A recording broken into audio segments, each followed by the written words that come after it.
This is the beginning of Podcast 1 for Chapter 12, Content-Specific Pedagogy. Generic teaching skills are those that can be used across contexts.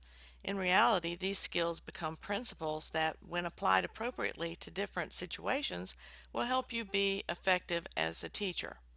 Skilled teachers are effective at knowing which principles to apply in different situations and how to modify those principles for different contexts. These are generic principles of teaching that are useful across different content areas that you will be teaching. The different content areas in physical education are fitness, games and sports, dance, gymnastics, and outdoor pursuits, as well as aquatics. There is another knowledge base that moves beyond this general pedagogy or teaching skills that is content specific. These are the pedagogical ideas related to the pedagogy or the teaching of different content areas, such as I just mentioned, lifetime fitness, sports and games, dance, gymnastics, and concepts critical to our field.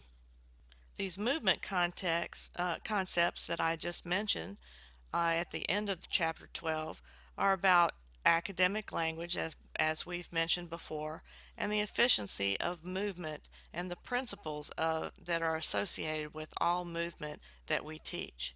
These principles are all cognitive in nature. But we'll first start out with developing fitness. The area of fitness is related to NASB Standard 3, which is about developing and maintaining an active lifestyle and fitness itself. There are two different perspectives or schools of thought about developing fitness in physical education, and that is the exercise or training approach, which we don't recommend for younger children, and then you have to think about, is it important as a lifetime skill? Most secondary physical education teachers do believe that fitness is an important lifetime skill, and they focus on the 5 components of fitness and the training principles that go along with them. But other physical educators, another school of thought in our field, is that we should approach fitness through a physical activity approach. In other words, fitness will be a byproduct of engaging in physical activity on a regular basis in our classes. So it could be that you're engaged in sports skills, but you're trying to incorporate fitness along the way. People are more likely to be physically active if they are engaged in activities they enjoy. So that's why this second approach is usually better for secondary education. When we are teaching for a physically active lifestyle, we try to develop an awareness of what students do outside of class and reinforce an active lifestyle. That's why we ask in your contextual factors assignment to try to find out what students do currently outside of class or outside of school as far as physical activity goes. It also helps students to make the transition to outside of class in all teaching units. We want to try to make them physically active for a lifetime. But at the same time, we want to hold students accountable for what they do, not just fitness, but in all areas of the physical education curriculum. We also want to include organized activity as a lifestyle choice for them after they leave us in school. This approach usually is what we call fitness education, or the fitness education curriculum model in physical education, in which you intertwine fitness into all activities that are taught. When teaching fitness concepts in the classroom or in gymnasium, we do need to have class rules posted and establish a positive learning environment. We also want to plan lessons that actively involve the students and make them responsible for their own learning. In other words, a teacher-centered approach. We also want to use technology such as heart rate monitors, iPads, and pedometers to try to help them develop fitness or develop personal fitness plans.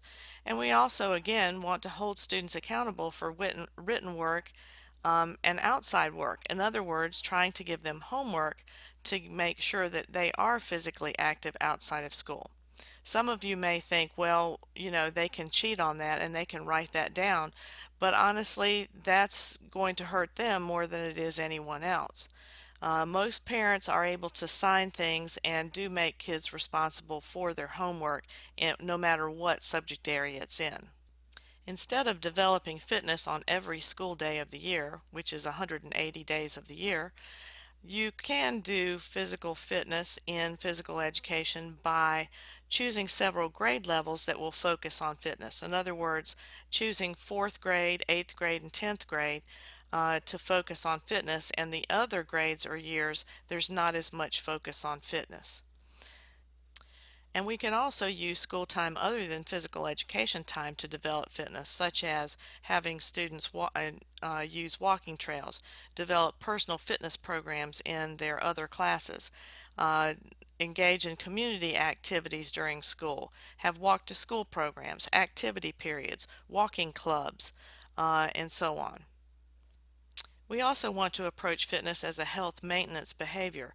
In other words, we call this the brushing your teeth approach. Everyone learns to brush their teeth when they're young children, and they know inherently from from their parents' emphasis on brushing your teeth that that's something you need to do for the rest of your life to maintain your teeth and be able to eat. So we need to think about trying to explain to them that physical activity is just as important as brushing your teeth every day. Another approach in the schools for developing fitness are to choose motor skill activities that also have a high fitness value, such as ultimate frisbee, soccer, and dance. All three of those activities have a high value or a high cardiorespiratory component to it. We can also design our instruction and motor skills to include vigorous physical activity. We can have fitness become part of every lesson.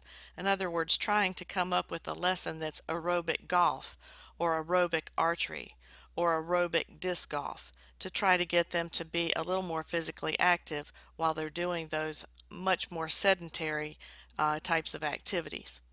Another alternative is to keep fitness days and motor skill days separate in the program. In other words, using the Monday, Wednesdays, and Fridays of class as the motor skill days and the Tuesdays and Thursdays as the fitness days.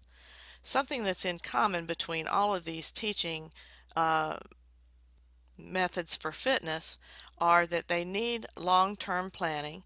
You need to teach concepts for transfer to other activities. You also need to teach students the values and attitudes to become a more physically active and physically fit student, and also try to give students more self-direction so that they can lead themselves to a physically active lifestyle later on after they've left your physical education class. These last few slides have given you a lot of ideas about developing fitness in your physical education classes or fitness education. Now we'll look at some more curricular models starting with the tactical games approach.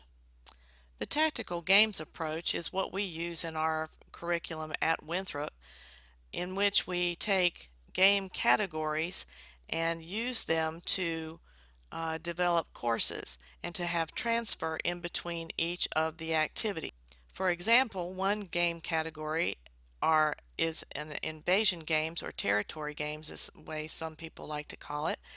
These are usually team games in which there is a goal and there are defenses and offenses, and the whole object of the game is the same in all of the game categories, in that you want to defend a goal and you want to try to score by getting goals.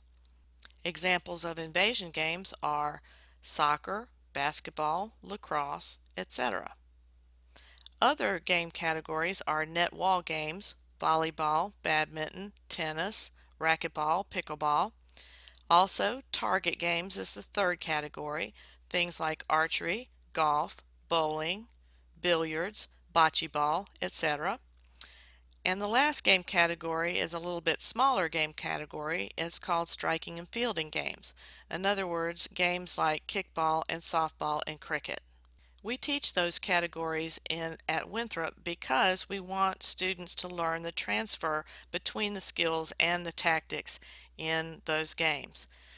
The idea behind the tactical games approach is that students should start learning how to play games by learning the tactics first rather than beginning with basic skills.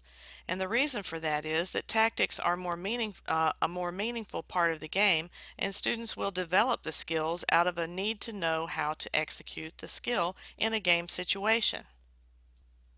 We want to teach an understanding of the basic tactics of the type of game, the objective of the game and the tactics, the strategies of the game more formally. But what we say here at the bottom is skill instruction usually doesn't transfer to games because of how the skill is practiced is not related to the way skills are used in a game. In other words, we don't do a lot of game-like practice, unfortunately. A lot of times it's basic skills practice, then we go straight to a full-sided game, and there's nothing in between to combine skills or to practice those skills in an open environment. And many of the skills that transfer between all of these game categories are open skills. Some examples of tactics of the games are the home base position in badminton and tennis, hitting to open parts of a court, the four corners of the court, again, like pickleball and tennis and badminton, triangle passing in basketball and soccer, finding an open person to take the shot, moving off the ball and away from the ball, and also leading a moving receiver with a pass. The tactical games approach also uses a constructivist method of teaching, which means that students look at the big ideas of the games and they transfer between each of the games in a game category. That's the end of podcast 2. We'll continue, podcast 1. We'll continue with podcast 2 about some other curriculum models that are content specific in physical education.